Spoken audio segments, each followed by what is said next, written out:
Doctor صاحب کہہ رہے ہیں کہ کردار کو سنوارنے کا ایک ہی طریقہ ہے کہ براہ راست جو قرآن پاک ہے اور اسوہ رسول ہے اس کے بارے میں ہم اپنے بچوں کو بتاتے رہیں، تب جا کر وہ ہدایت اور روشنی کی طرف جو ہے وہ راغب ہوں گے۔ ڈاکٹر صاحب میں آپ سے پوچھنا چاہتا ہوں کہ آپ نے کہا کہ زن یہ نہیں کرنا چاہیے، حسن زن رکھنا چاہیے، خواہ مخواہ کے شک و شبہات جو ہیں بعض، بلکہ آپ نے بتایا وہ حدیث بھی ہے کہ بعض شکوک و شبہات آپ کو کفر کی حد تک لے جاتے ہیں، قرآن کہہ رہا ہے، ٹھیک ہے۔ لیکن میں پھر دوبارہ یہی عرض کروں گا کہ ریاکاری بہت ہے ہمارے معاشرے میں، قومی سطح پر بھی، سماجی سطح پر بھی اور انفرادی سطح پر بھی۔ کوئی ایسا ایک تو آپ نے بتا دیا عمل کہ یہ ہے، اب آپ نے کہا جی آپ قرآن پاک پڑھیں جی۔ اب ہمارے ہاں سب سے بڑا مسئلہ یہ ہے کہ عربی ہم پڑھے ہوئے نہیں ہیں، ہماری زبان نہیں ہے، اس کا کوئی آسان حل کیا ہے آپ کے پاس؟ آسان حل یہ کہ قرآن مجید ایک صورت میں سورہ قمر میں 4 بار کہتا ہے وَلَقَدْ يَسَّرْنَا الْقُرْآنَ۔ یہ میں اپنی قوم کے بچوں کو دوبارہ بتانا چاہتا ہوں کہ اللہ کہہ رہا ہے، ہمارے محبوب رسول کی زبانی صلی اللہ علیہ وسلم ایک صورت میں 4 بار وَلَقَدْ، اور یہ وَلَقَدْ کا مطلب ہے کہ لازم لازم لازم، لام بھی تاکید کا ہے، قد بھی تاکید کا ہے۔ یسرنا القرآن، آسان کر دیا قرآن کو، للذکر، کہ نصیحت حاصل کرو، ہیں جی۔ وَلَقَدْ یسرنا القرآن للذکر فَهَلْ مِن مُدَّکِرٍ، ہے کوئی اس کے موتی چنے؟ 4 بار کہا، کیا مطلب اس کا؟ اگر یہ اتنا ہی مشکل تھا۔ اور دوسری بات یہ ہے بیگ صاحب کہ جب کوئی پریشس چیز آتی ہے نا، جب کوئی شاندار چیز، فرض کریں کہ یہاں ایک پلیٹ میں کھجوریں پڑی ہوں اور کوئی مجھے ثابت کر دے کہ یہ کھجوریں جنت سے آئی ہیں، سیدھی سی لائف، ہیں جی، تو شاید ہم دونوں ایک دوسرے کا سر پھاڑ دیں اور ہم کسی کو کھانا نہیں دیں گے جب تک ہمت ہے۔ کیا یہ محبت ہے نا ہماری کہ اللہ کے پاس سے، اللہ کی جنت سے یہ آئی ہیں؟ تو جب ہمیں پتہ چل گیا کہ ایک میرے رب کا کلام ہے، میرے رب کا کلام ہے، میرے محمد رسول اللہ جن پر میری جان، میرا مال، میرا خون، میرے بچے، میرے ماں باپ، میرا سب کچھ قربان ہے، کہ میں ان کے لیے اگر پٹواری سپیکنگ ہوتے ہوئے میں سندھی سیکھ سکتا ہوں، اردو سیکھ سکتا ہوں، ملتانی زبان سیکھ سکتا ہوں، انگریزی سیکھ سکتا ہوں، عربی کے 4 لفظ سیکھ سکتا ہوں، مجھے کیا مصیبت کیا ہے؟ اس کا مطلب کہ اندر کوئی شیطان ہے نا جس کے لیے میں وہ نہیں کرنا چاہ رہا۔ تو وہ تو میرا تو خیال ہے کہ اگر کوئی ایسی چیز ثابت ہو جائے کہ یہ تمہارے رب کی ہے، کلام اللہ کا کلام ہے، تو بندے کو دوڑ کر، لپک کر، سیکھ کر، وقت لگا کر کرنا چاہیے۔ اس کے لیے تو ضرورت ہی نہیں ہے۔ اور میں آپ کو بولوں کہ کیسے سیکھا جائے، عبدالکریم پاریک کی تھیوری ہے، انڈیا میں ایک عالم تھے، انہوں نے کہا قرآن مجید کے اندر جو بھی 80-90 ہزار الفاظ ہیں جیسے بھی ہیں، یہ 2000 الفاظ سے مل کے بنے ہیں، 2000 الفاظ ٹوٹل، اور ان 2000 الفاظ میں سے 500 لفظ ہم خود اردو میں بولتے ہیں روزمرہ زبان میں۔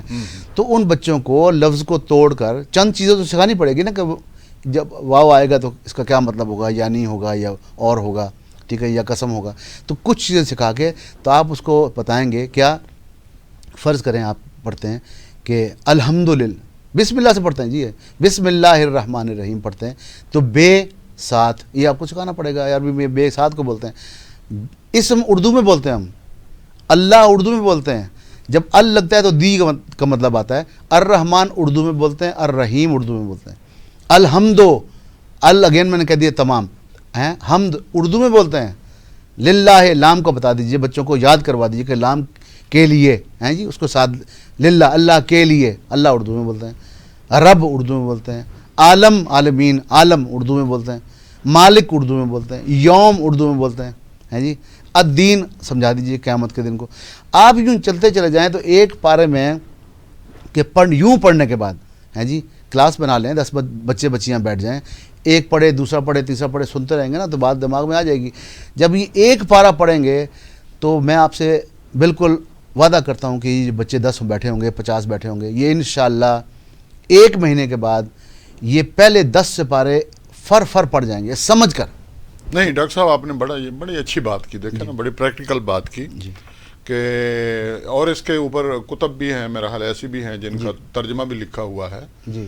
تو لیکن مجھے ایک بات بتائیں کہ ایک عمومی رائے یہ ہے، میری رائے نہیں ہے، عمومی رائے ہے یہ کہ آپ جتنا قرآن پاک ترجمے کے ساتھ پڑھتے جائیں گے جی اور اسی سے یہ سارے اختلافات اور فرقے اور یہ وہ پیدا ہوئے. ان چیزوں سے کیسے بچا جا سکتا؟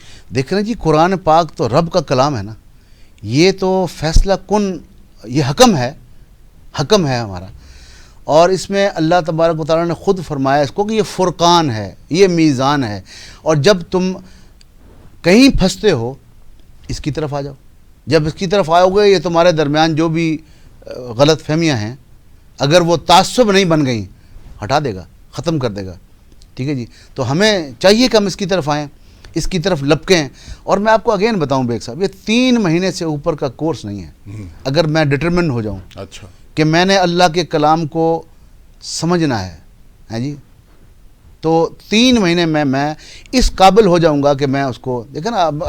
آپ کہتے ہیں ان اللہ علی کل شیء قدیر، فرض کریں میں عربی دان نہیں ہوں، مجھے کوئی عربی کی صرف نحو نہیں آتی، لیکن جب میں کہتا ہوں انا، بے شک، اللہ اللہ سب پر، شیئن چیزوں، قدیر قادر ہے. اب اس میں کون سی رہے گی؟ اب جب دوبارہ قرآن میں کہیں آئے گا، کیا مجھے آپ سے پوچھنے کی ضرورت پڑے گی؟ نہیں پڑے گی. اور جب 20-30 بچے مل کے پڑھ رہے ہوں گے تو ذہن میں راسخ ہو جائے گا. صرف یہ ہے کہ اپنے تعصبات کو مٹا کے آپ اس کو ساتھ لے کے چلنا ہوگا. تو جیسے میں کہہ رہا تھا کہ ہمارے ہاں خاص مسئلہ یہ کہ وضاقتہ ہم نے بنا لی ہے. ہم اس کو دین سمجھتے ہیں، حالانکہ وہ دین نہیں. اچھا ٹھیک ہے نا جی. ہمیں تکبر کے رویے سے دور رہ کر دیکھیں نا، یہ تو وہ بھی سمجھ گئے. علامہ اقبال کا میں نے آپ کو شعر سنایا.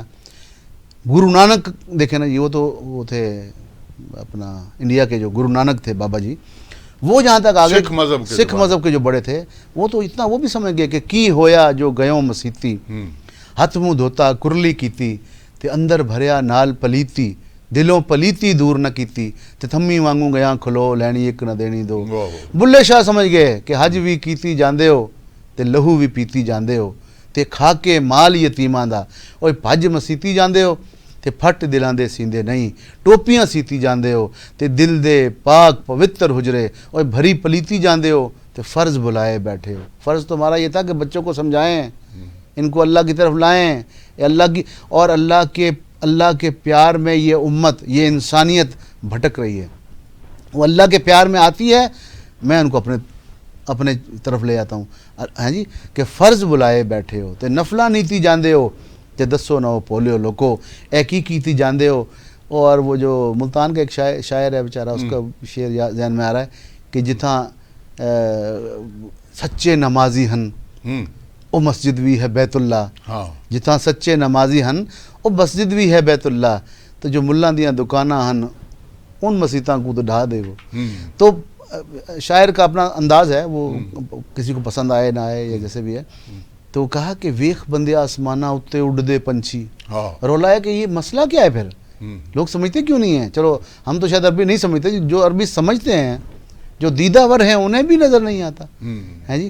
تو بات یہ ہے کہ کیا میں کہہ رہا تھا آپ سے کہ بات دائیں بائیں ہو گئی کہ ہمیں بیسیکلی قرآن مجید کو اللہ کا پیار دل میں ڈال کر، رسول اللہ صلی اللہ علیہ وسلم کی محبت میں گوندھ کر اپنے آپ کو، اور اس کو سیکھنا ہے. سبحان اللہ، سیکھنا ہے.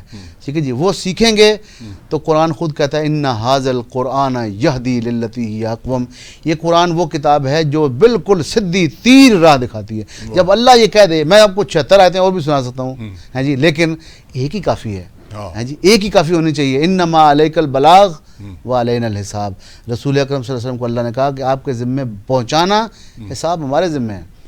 ناظرین، آپ نے ڈاکٹر مرزا مغل صاحب کی آپ گفتگو سن رہے ہیں کردار سازی کے حوالے سے، قرآن کی روشنی میں، اسوہ رسول صلی اللہ علیہ وسلم کی روشنی میں، اقبال کے اشعار کی اور بلے شاہ کے اشعار بہت ہی دلچسپ انداز میں وہ ہمیں موٹیویٹ کر رہے ہیں.